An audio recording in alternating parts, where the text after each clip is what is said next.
नमस्कार, गणित ज्ञान कक्षा में आपका स्वागत है। जैसा कि आप जानते हैं, हम यहाँ चर्चा करते हैं मैथमेटिक्स का चैप्टर नंबर 3, जो कि पेयर ऑफ लीनियर इक्वेशन।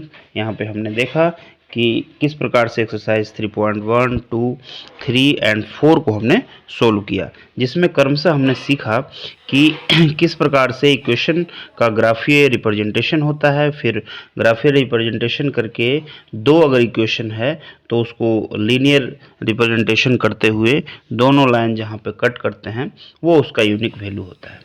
आइए यहाँ पे एक्सरसाइज 3.5 में देखते हैं। यहाँ पे हमने 3 तरीके से सोल्व करना सीखा अभी तक, जो कि पहला ग्राफिकल मेथड से, दूसरा हमने सीखा कि किस प्रकार से सब्स्टिट्यूशन मेथड से दो वेरिएबल्स के लीनियर इक्वेशन को वन वेरिएबल के लीनियर इक्वेशन में चेंज कर दिया जाता है एक का मान पुट करके।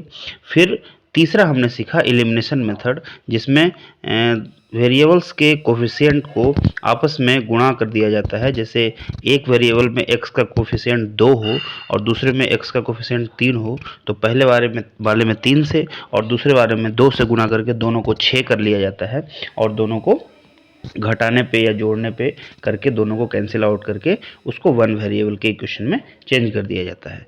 यानी कि टोटली हमने देखा कि सब्स्टिट्यूशन मेथड और एलिमिनेशन मेथड दोनों एक ही जैसा है, लगभग एक ही जैसा है। एक में हम वेरिएबल्स का मान इक्वल करके, वेरिएबल्स के कोफिशिएंट का मान को इक्वल करके उसको एक को एलिमिनेट कर देते हैं, और दूसरे में हम क्या करते हैं कि एक वेरिएबल्स के मान को दूसरे वेरिएबल के फॉर्म में निकाल करके उसको सब्स्टिट्यूट करके उसको उसको वन वेरिएबल के इक्वेशन में हम कन्वर्ट कर देते हैं और उसका फिर वैल्यू निकाल लेते हैं। यहाँ पे हम एक अलग से देखेंगे कि क्रॉस प्रोडक्ट मेथड से हम किस प्रकार से, क्रॉस मल्टीप्लिकेशन मेथड से किस प्रकार से हम सोल्व करते हैं। क्रॉस मल्टीप्लिकेशन मतलब क्या होता है, यहाँ पे आइए एक बार दिखाते हैं आपको। जैसे 2/3 इज इक्वल टू लिखा है आपका 4/6। अब क्रॉस प्रोडक्ट क्या होता है कि इस प्रकार से हम इसे गुणा करेंगे इसको, यानी कि इसका नोमिनेटर दूसरे वाले के डिनोमिनेटर से और पहले वाले के डिनोमिनेटर को दूसरे वाले के नोमिनेटर से, यानी इक्वल टू में है अगर, जैसे लेफ्ट हैंड और राइट हैंड साइड में इस तरह से, तो एक का नोमिनेटर दूसरे के डिनोमिनेटर से और एक का डिनोमिनेटर दूसरे के नोमिनेटर से हम गुना कर सकते हैं। और देखिए दोनों इक्वल होगा, 6 2 12 और फिर ये हो जाएगा 3 4 12। अगर इस तरह से इक्विवेलेंट फ्रैक्शन अगर इक्वल टू में लिखा हुआ है तो हम क्रॉस प्रोडक्ट करके दोनों को बराबर कर सकते हैं। यानी कि अगर इस तरह x/y लिखा हुआ है और दूसरे तरफ 1/2 लिखा हुआ है, तो इस तरह से क्रॉस मल्टीप्लिकेशन हम कर सकते हैं, तो हो जाएगा हमारा 2x = y। अब देखिए इस बात को तो हम जानते ही हैं, इक्वेशन जानते हैं तो ये तो जानते ही हैं। अब यहाँ फर्स्ट जो इक्वेशन है इसको क्रॉस मल्टीप्लिकेशन से हमें सोल्व करना है। अब देखिए यहाँ पे इक्वेशन में होता क्या है, इक्वेशन के एलिमेंट को अगर हम देखें तो एक तो वेरिएबल्स x y होते हैं, फिर उसके कोफिशिएंट होते हैं और एक कांस्टेंट टर्म होता है। फिर दूसरे इक्वेशन में भी देखिए यही है, x के कोफिशिएंट 3 है, y का कोफिशिएंट -9 है और एक कांस्टेंट टर्म -2 है। तो इस प्रकार से हम क्या करते हैं कि इक्वेशन का जो सिंपल फॉर्म है ax + by + c = 0। अब अगर फर्स्ट इक्वेशन है तो हम इसे बोलें अगर a1x + b1y + c1 = 0, और दूसरे वाले को बोलें कि a2x + b2y + c2 = 0। हमने देखा था कि किस प्रकार से इक्वेशन का यूनिक सॉल्यूशन होता है और यूनिक सॉल्यूशन नहीं भी होता है। यूनिक सॉल्यूशन होने के लिए क्या हमने देखा था, आप याद कीजिए जब शुरू में हम लीनियर इक्वेशन पढ़ रहे थे, यानी कि एक्सरसाइज 3.1 3.2 सोल्व कर रहे थे, तो वहाँ पे हमने इस चीज़ का जिक्र किया था कि a1x + b1y और +c1 = 0 इस तरह से लिखा जाए, और फिर a2x + b2y + c2 = 0 लिखा जाए। तो x और y का वैल्यू जो होता है इन कोफिशिएंट पे ही निर्भर करता है, यानी कि a1 b1 c1 और फिर a2 b2 c2 इन्हीं पे डिपेंड करता है x और y का वैल्यू। तो यहाँ पे हम देखते हैं कि किस प्रकार से x और y का यूनिक वैल्यू आएगा। अब देखिए आप एक चीज़ देखिए कि यहाँ पे हम अगर लिखें कि 2 कुर्सी और 2 मेज, 2 कुर्सी और 2 मेज का जो दाम है वो आपका है 400 रुपीज़। फिर दूसरा इक्वेशन हम दे दें कि 8 कुर्सी और 8 मेज यानी 8x जोड़ 8y। अब इसका जो वैल्यू है वो है 3200 रुपीज। तो क्या ये दोनों अलग अलग हुए? ये दोनों तो एक ही इक्वेशन हो गया, यानी कि दो कंडीशन यहाँ पे दिया हुआ ही नहीं है। यानी ये कंडीशन जो आपका अभी हमने दिखाया कि 2 कुर्सी और 2 मेज का कीमत 400, फिर हमने दूसरा दिखाया कि 8 कुर्सी और 8 मेज का कीमत 3200। तो यहाँ पे क्या हो गया कि यहाँ देखिए A1/A2 बराबर हो गया B1/B2 और बराबर हो गया C1/C2। अब इस कंडीशन में होता क्या है कि ये दो कंडीशन है ही नहीं, ये तो एक ही कंडीशन को दो अलग अलग बार लिख दिया गया है। तो जब भी ऐसा सिचुएशन आ जाएगा तो यूनिक वैल्यू निकालना नामुमकिन है। इसकी चर्चा हमने एक्सरसाइज 3.1 बनाने के क्रम में हमने कर दिया है, लिंक डिस्क्रिप्शन बॉक्स में भेज देंगे, आप वहां से भी देख सकते हैं। दूसरा कंडीशन देखिए, एक ऐसा कंडीशन हो सकता है कि अगर हम बोलें कि 2 कुर्सी और 3 मेज, इसका कीमत है मान लिया कि 400। फिर दूसरा इक्वेशन आपको दे दे कि 6 कुर्सी 3 से गुणा किया और 9 आपको मेज, इसका कीमत जो है इधर 3 से ना गुणा करे, इधर लिख दे 800। अब ये वाला सिचुएशन भी बड़ा गजब का है, क्योंकि इसमें x के कोफिशिएंट, x और y के कोफिशिएंट जो हैं वो देखिए 2/6 इज इक्वल टू 3/9, यानी कि 1/3 के फॉर्म में है, 1/3 के सिंपल रेशियो में है। लेकिन यहाँ पे जो C1/C2 है ये इस रेशियो में नहीं है। तो ऐसे कंडीशन में क्या होता है कि हमें दो पैरेलल लाइन मिल जाते हैं, जो किसी को जो कहीं पे काटता नहीं है। अगर ग्राफीय रिप्रेजेंटेशन मेथड में हम देखें तो कहीं पे नहीं काटने वाले पैरेलल लाइन मिलेंगे। तो इस प्रकार से ये दोनों बिल्कुल अलग इक्वेशन हो जाते हैं और जो कहीं पे कट नहीं कर रहा है, जिसका एक दूसरे से कोई मेल नहीं है, यानी कि पैरेलल लाइन का इक्वेशन मिलेगा। तो इस कंडीशन में भी हम कोई वैल्यू नहीं निकाल सकते। लेकिन जब ये कंडीशन आएगा कि A1/A2 is not equal to B1/B2, तो इस कंडीशन में वैल्यू निकालना आपका संभव है। तो हमने क्या देखा कि फर्स्ट कंडीशन में हमने क्या देखा कि A1/A2 बराबर B1/B2 और बराबर C1/C2। तो इस कंडीशन में आपका कोई भी यूनिक सोल्यूशन नहीं होगा। दूसरा कंडीशन में देखा A1/A2 तो बराबर है B1/B2 का, लेकिन C1/C2 बराबर नहीं है। इस कंडीशन में कोई भी हल नहीं होगा। फिर तीसरा कंडीशन जो आएगा हमारे पास वो बिल्कुल होगा कि A1/A2 is not equal to B1/B2। इस कंडीशन में हम एक यूनिक सॉल्यूशन निकालना, मतलब जब निकालना शुरू करेंगे तो निकल के आएगा। यहाँ हमने देख लिया। अब देखिए एक एक करके यहाँ पे क्या है। क्वेश्चन नंबर फर्स्ट जो 3.5 के एक्सरसाइज का दिया गया है वो है which of the following pair of linear equation has unique solution, number no solution और इनफिनाइट या मेनी सॉल्यूशन। अभी तक जो हमने चर्चा किया उसमें क्या देखा कि जब A1/A2 बराबर B1/B2 और बराबर C1/C2, तो इस कंडीशन में इनफिनाइट सॉल्यूशन। फिर दूसरा देखा कि A1/A2 is equal to B1/B2 और is not equal to C1/C2। इस कंडीशन में क्या होगा आपका कि कोई सॉल्यूशन नहीं। और तीसरा कंडीशन जो हमने देखा कि A1/A2 is not equal to B1/B2, इस कंडीशन में आपका जो है सॉल्यूशन, यूनिक सॉल्यूशन मिलेगा। तो आइए एक एक करके चेक करते हैं।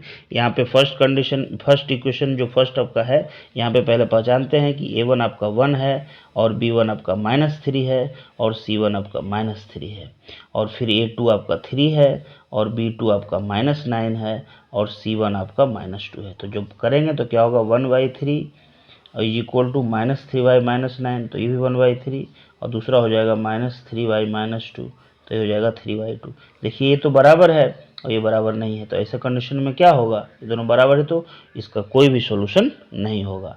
एक बार देख लीजिए, यहाँ पे देख लीजिए A1/A2 1/3, B1/B2 1/3 और C1/C2 3/2 आ गया। तो ऐसे कंडीशन में क्या होगा कि दोनों लाइन पैरेलल हो जाएंगे, दोनों लाइन पैरेलल। देखिए इस कंडीशन में ऐसा हमें मिलेगा, कुछ इस तरह का इक्वेशन मिल सकता है। अगर ये लाइन है तो। हाँ, इक्वेशन ये लाइन रिप्रेजेंट एग्जैक्ट नहीं कर सकता है, हम ऐसे आपको बताने के लिए दिखा रहे हैं। जैसे इस प्रकार से दो पैरेलल लाइन का इक्वेशन मिलेगा जो कि कहीं एक दूसरे से मीट नहीं करेगा। दूसरा देख लेते हैं। तो इस प्रकार से देखिए a1/a2 b1/b2 c1/c2 हमने चेक किया। तो यहाँ पर हमारा वो तीसरा वाला कंडीशन मिल गया कि a1/a2 is not equal to b1/b2, और इस कंडीशन में आपका इसका सॉल्यूशन यूनिक सॉल्यूशन होगा, और जो कि आपका देखिए किस प्रकार से क्रॉस प्रोडक्ट द्वारा निकाला गया है। क्रॉस प्रोडक्ट में हम क्या करते हैं कि x का देखिए यहाँ पे क्रॉस प्रोडक्ट का सिंपल है कि a1x प्लस b1 और plus c1 is equal to 0 अगर है, और फिर दूसरा है a2x plus b2 plus c2 is equal to 0। इस प्रकार से कोई इक्वेशन दिया गया है। तो यहाँ x को हमने ऊपर लिखा, तो x डिवाइडेड बाई नीचे, x वाले पोर्शन को आप जो है देखिए दोनों को एक दूसरे के नीचे लिखते हैं, a1x प्लस b1 और plus c1 is equal to 0, फिर a2x plus b2 plus c2 is equal to 0। A वाला जो पोर्शन है इसको आप क्या कीजिए, छुपा लीजिए। ए वाले पोर्शन को अभी हम छुपाएंगे, किसको, ए वाले पोर्शन को। तो बाकी क्या बच गया, तो बच गया आपका b1 c2 देखिए b1 c2, और माइनस आपका हो जाएगा c1 b2, तो c1 b2। तो इस तरह से आप क्रॉस कर सकते हैं। अब दूसरे में आपको क्या करना है, बाई का जब लिखना है तो बाई वाले जो कोफिशिएंट है उसको छुपा लीजिए, b1 b2 को। अब यहाँ क्या बच जाएगा, तो यहाँ हो जाएगा आपका a2 c1 और फिर हो जाएगा c2 a1। इस तरह से लिख दीजिए। यहाँ पे एक आपका वैसे और एक उल्टा चलेगा, एक ऊपर से नीचे एक नीचे से ऊपर चलेगा। यहाँ नीचे से ऊपर देखिए। तीसरे में क्या हो जाएगा, 1 है, तो आप क्या कीजिए कि x और y दोनों को रहने दीजिए और c1 और c2 को छिपा लीजिए। तो ये क्या हो जाएगा, c1 और c2 का तो कोई x और y है ही नहीं, तो ऊपर 1 हो जाएगा। 1 डिवाइडेड बाई क्या हो जाएगा, तो यहाँ हो जाएगा a1 b2 और यहाँ हो जाएगा a2 b1। तो देखिए ये हो गया, ये हो गया। एक होगा ऊपर से नीचे, एक और दूसरा होगा नीचे से ऊपर। देखिए यहाँ पे ऊपर से नीचे, यहाँ पे नीचे से ऊपर, यहाँ फिर ऊपर से नीचे। तो इस तरह से आप देख लीजिए, इस फॉर्मूला को ध्यान में रखिए कि दो इक्वेशन अगर हमारे पास दिया गया है a1x प्लस b1 और plus c1 is equal to 0, दूसरा इक्वेशन है a2x plus b2 plus c2 is equal to 0। अगर ऐसा कंडीशन नहीं भी है, कांस्टेंट दूसरे साइड है, तो उसको एक पहले साइड ले आइए और इस फॉर्म में ले आइए। तो यहाँ पे हो जाएगा आपका x divided by b1 c2 minus b2 c1 जो ये लिखा हुआ है, फिर हो जाएगा बाई डिवाइडेड बाई नीचे से ऊपर a2 b1 a2 c1 और माइनस a1 c2, फिर आपका 1 डिवाइडेड बाई नीचे से ऊपर तो a1 b2 minus a2 b1 जो ये लिखा हुआ है। ये आपको ध्यान में, इस एल्गोरिदम को बिल्कुल ध्यान में रख लेना है। तो यहाँ पे क्या हो जाएगा देख लीजिए, आपको यहाँ पे हो जाएगा x डिवाइडेड बाई इतना, जो हम इस सारे वैल्यू को पुट करते हैं a1 b1 c1 और a2 b2 और c2 को, तो ये आपका निकल के आता है। इस तरह से अगर इसको सॉल्व करेंगे तो x divided by 2 is equal to by 1 और इज इक्वल टू 1 आता है। किस तरह देखिए, इतना कठिन इक्वेशन को हमने एक बिल्कुल x divided by 2 is equal to by 1 is equal to 1 इस फॉर्म में ले आया। अब इससे देखो यहाँ से x और y दोनों का वैल्यू हम निकाल लेंगे, x हो जाएगा 2 और y हो जाएगा 1। तो ये क्रॉस मल्टीप्लिकेशन मेथड कितना इजी है। हमने देखिए मुख्य रूप से 3 मेथड का यहाँ पे चर्चा किया। एक तो शुरू में हमने देखा ग्राफिकल मेथड से, फिर इलिमिनेशन और सब्स्टिट्यूशन मेथड तो एक ही जैसा है। उसमें क्या करते हैं, एक में एक को डिलीट मार देते हैं और दूसरे में क्या होता है कि एक का दूसरे में उसको सब्स्टिट्यूट कर देते हैं। तो इस प्रकार से हम डिलीट वाला मेथड अपनाते हैं। तीसरा एक क्रॉस मल्टीप्लिकेशन वाला मेथड हमने देखा। अब ये तीनों मेथड जो है आप ध्यान में रखिए, बहुत ईजी है देखा जाए तो इसके एल्गोरिदम को समझना। अब आगे आइए, क्वेश्चन नंबर 3 जो आपका है ये है 3x minus 5y is equal to 20, और फिर यहाँ पे इस प्रकार से देखिए दूसरा लिखा है 6x minus 10y is equal to 40। जैसे ही इस प्रकार से इक्वेशन आपको मिले तो यहाँ ध्यान दीजिए 3x 5y, फिर यहाँ 6x 10y, same to same इसी के मल्टीपल में है। 3 2 जा 6, 5 2 जा 10। तो ऐसे कंडीशन में देखिए 3/6 1/2, फिर हो जाएगा -5/-10 यानी 1/2। तो दोनों ये बराबर है। अब जैसे ही ये बराबर होता है और फिर 20/40 ये भी 1/2, तो तीनों बराबर हो गया। तो यहाँ इस कंडीशन में आ गया। ऐसे कंडीशन में क्या होता है कि दोनों लाइन जो होते हैं एक के ऊपर एक होते हैं, यानी एक ही लाइन होते हैं। ये दो लाइन होते ही नहीं है, ये सिर्फ हमारे पास एक ही कंडीशन दिया हुआ है। देख लीजिए, अगर इस तरह कोई बोले तो इसका कहने का मतलब यही है। इसमें इस दूसरे क्वेश्चन में 2 कॉमन ले लीजिए, तो ये क्या हो जाएगा 3x - 5y = 20। दूसरे इक्वेशन में अगर हम 2 कॉमन ले लेते हैं तो ये देखिए 6x का 3x हो जाएगा और -10y का हो जाएगा 5y और =40 हो जाएगा। ये 2 से कट जाएगा 20 हो जाएगा।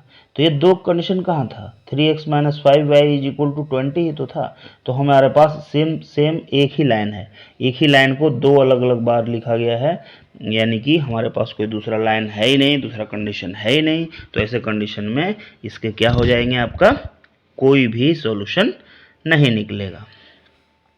अब देखिए क्वेश्चन नंबर 4 जो आपके पास है ये है इस प्रकार से। यहाँ सेम टू सेम हम देखेंगे तो देखिए यहाँ क्या है, A1 A2 और B1 B2 और C1 C2। A1 क्या है आपका 1 है तो 1/3 और फिर B1 B2 क्या है तो -3/-3।